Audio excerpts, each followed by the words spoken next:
Assalamualaikum warahmatullahi wabarakatuh. Saya Amanda Putri akan menjelaskan mengenai fatwa dalam lintasan sejarah. Nah, fatwa itu sendiri merupakan suatu media yang digunakan untuk menyampaikan hukum-hukum Islam. Rasulullah SAW sebagai mufti yang utama, sebagai peletak dasar syariat, dijelaskan di dalam Quran Surah An-Najm ayat 3 bahwa Rasulullah tidak melakukan atau mengucapkan sesuatu kecuali dari wahyu. Kemudian terlepas dari itu, sebenarnya fatwa itu sudah ada sejak zaman Rasulullah SAW. Jadi ketika Ibnu Umar menuliskan fatwa-fatwanya, namun dilarang oleh Rasulullah karena takut tercampur dengan Al-Quran. Oleh sebab itu, diperbolehkannya menulis fatwa itu ketika telah terjadi peristiwa Fathul Mekah.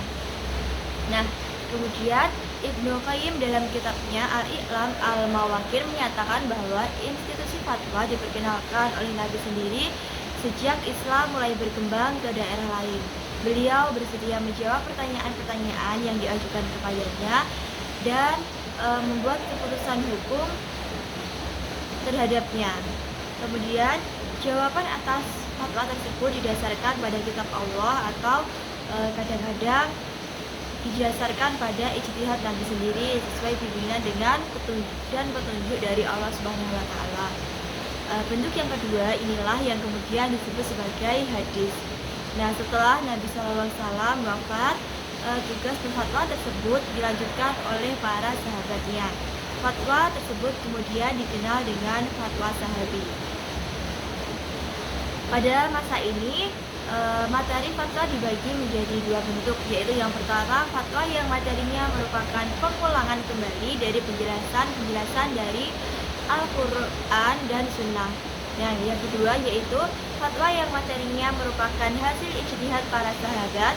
Bentuk inilah yang kemudian disebut sebagai fatwa sahabi.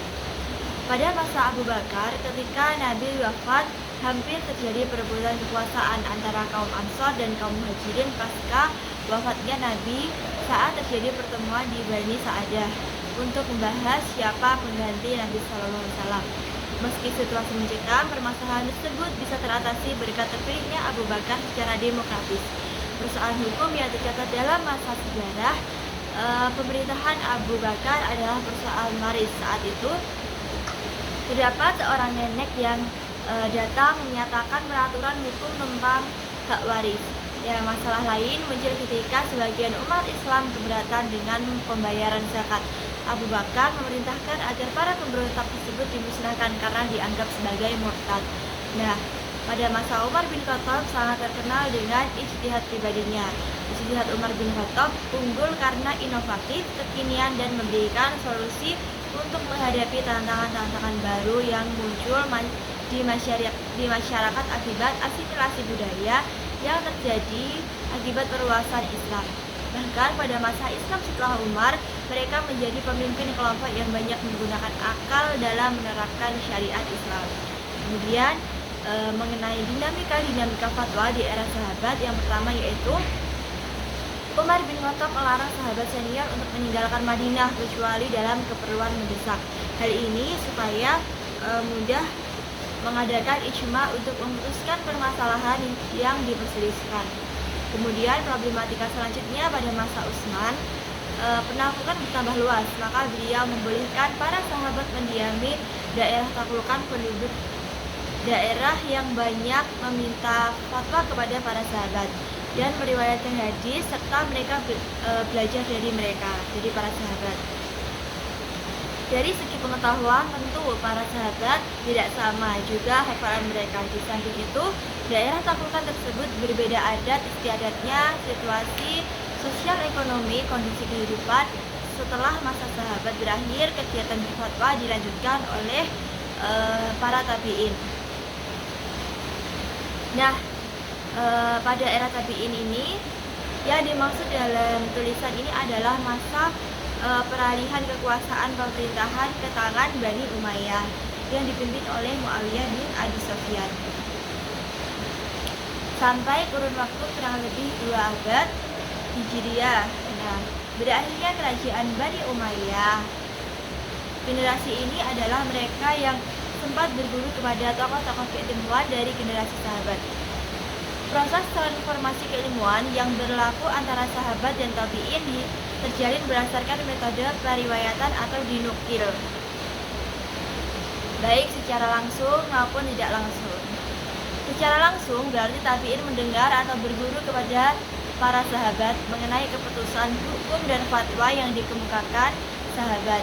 Nah, secara tidak langsung berarti tabi'in ini menghafal dan menguasai segala ketentuan hukum seorang sahabat walaupun tidak pernah mendengarkannya sendiri dari sahabat tersebut. Sebagaimana Sa'id Ibnu Al-Musayyah yang digelari sebagai perawi Umar lantaran penguasaannya terhadap seluruh ketetapan hukum dan fatwa yang pernah dikemukakan Umar, sedang mereka tidak pernah bertemu sama sekali. Nah, secara umum fatwa dan perundangan pada era tabi'in ini masih hampir sama dengan apa yang berlaku pada masa sahabat.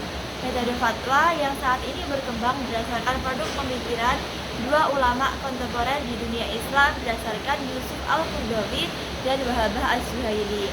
Nah, lebih cenderung karena perbedaan domisili dan pengembaraan keilmuan serta di mana sang ulama itu berdomisili.